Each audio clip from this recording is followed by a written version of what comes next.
After the Dead Space remake, I'm sure fans are already itching for their next sci-fi horror, and why it's most likely that we'll get either a Dead Space Remake 2 or some other game in that franchise. That is not the only horror title that is set in a space station filled with monsters that we should be looking forward to. I want to bring to everyone's attention Negative Atmosphere, an upcoming indie game that honestly is looking better and better every time I check in on it. Just like Dead Space, this game is an over-the-shoulder survival horror game dedicated to dread, tension, and trauma. So this time we play as Samuel Edwards, a chief medical officer. So our character is going to have an in-depth understanding of viruses and medicine. So basically this is what Dead Space would have been if we got to play as Nicole instead of Isaac. Instead of running around the ship trying to fix it and using our engineering skills, we're gonna see what it's gonna be like from the perspective of a doctor, where we focus on treating victims we come across, maybe trying to find a cure for the outbreak, and what have you. What's even more interesting is it says that Samuel could actually alter himself. I'm unsure if this just means it's going to be a basic progression system, something like we saw within the Evil Within franchise, like upgrading your health or stamina or whatever, or if this could be something more. We'll just have to wait and see. However, before we take a deep dive into this indie gem, I want to take a brief moment and welcome anyone new to the channel. If you are new, please consider subscribing. I got a ton of stuff in the works that I would love to share with you all. Also, if you do happen to enjoy the video, let me know by dropping a like. But anyways guys, we got a lot to get into, so without further ado, let's get into it. So yes, obviously it is very apparent that this game takes a ton of inspiration from the Dead Space franchise. There's no denying that. However, there are some unique aspects this game seems to be bringing to the table that, if done correctly,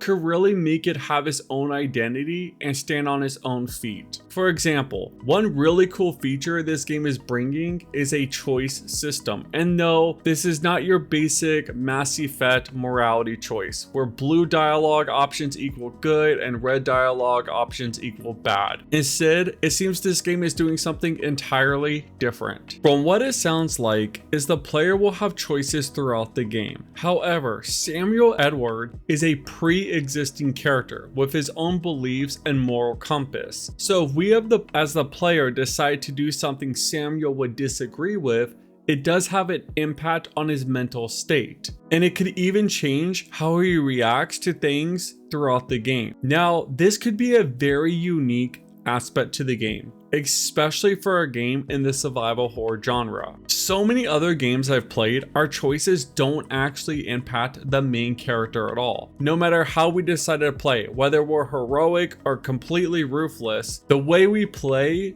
doesn't really seem to affect our character's mental state. Instead, in most other games, we play and kind of mold the character as if they were a blank slate before the game starts. However, this is not the case in Negative Atmosphere. So this could actually make you, as the player, really care about what choices you make, because you know it will impact the protagonist of the game. And since you're experiencing the game through his eyes, it will in turn have an impact on your playthrough of it. Now, this could be a total wash and not a great game mechanic at all, but it's something different, and I honestly appreciate when a game tries something new. Plus, it would be fun to test this out to see if in one playthrough we play and do the options that we know Samuel would like and approve of, and in another playthrough we try to just completely break his mental state. I mean, you'd have to be a total sadist to do that, but it does offer some replayability. But let's move on from Samuel's mental state and talking about the external threats in the game, and that of course is monsters, which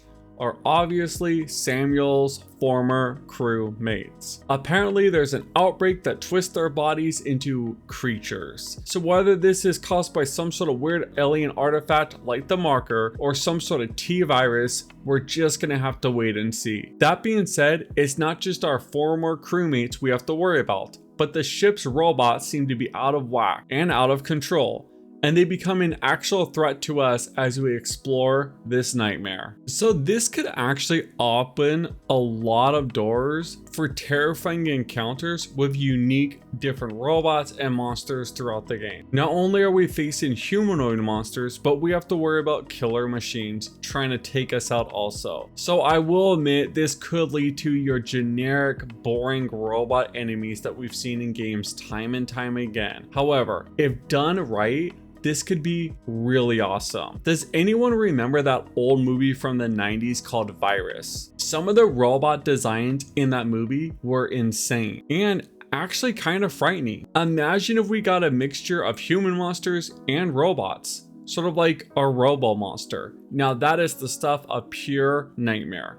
But I'm getting off track. So let's get this video back on point. So one thing the game is doing correctly is audio, which I think is very important. After all, I think sound is something so many games overlook. And truth be told, I think the scary noises and the music is actually what made the OG Silent Hill games really stand out. I mean, just listen to some of these audio clips from Negative Atmosphere and tell me that this does not send chills down your spine.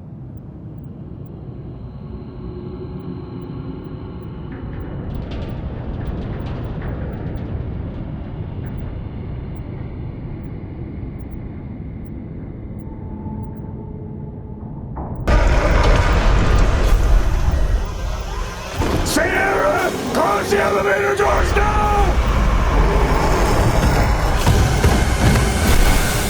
Man, that was phenomenal. So before I hype the game up even further, I do want to point out that I'm not going to say the game won't have any jank or that it's going to have the highest amount of quality polish that you would expect from a AAA game, but the sound effects are definitely on point. Plus, in today's current market, it's not like AAA games release bug-free anymore, so why not check out some of these indie titles anyways? The game is being developed by Sunscorched Studios, a smaller team of developers that definitely seem to have a passion for this project, and honestly, I really hope that the game they're working on delivers. I truthfully feel like indie studios bring something to the table that so many big companies are unable to do. Indie developers are more free to bring creative risk to their games and can offer pretty exciting experiences for their player base. So if you are interested in Negative Atmosphere, I do want to say definitely check out Negative Atmosphere Emergency Room on Steam. It does play a little bit differently than what the final product is going to resemble. In fact, it is a first person sort of like operation type game, very smaller. Think of it as more like a demo, but it does act as a prologue to the final game. So you may get some more backstory and build up the upcoming hype for the outbreak that's to come. Plus, since it is a demo and it is in early access, any feedback you provide to the devs will help make a better experience for Negative Atmosphere when it does finally release. Overall, I'm pretty excited for this title. Having said that, I have no idea when it's coming out, but I do have the game wishlisted on Steam and it's something I'm definitely keeping my eye on. Like I said before, this is made from a smaller studio with a smaller budget, but if you're willing to forgive some of the jank that comes with all indie games, this may be something that you might want to wishlist as well, especially if you love survival horror games like I do. After all, you could never have too many of those. But I want to hear what y'all think. Is this something you would be interested in? What other indie horror titles should we all be on the lookout for? Let me know in the comments down below. As for me, I got a ton of work to do, so I'm gonna get back to the grind and I'll catch y'all next time. Peace.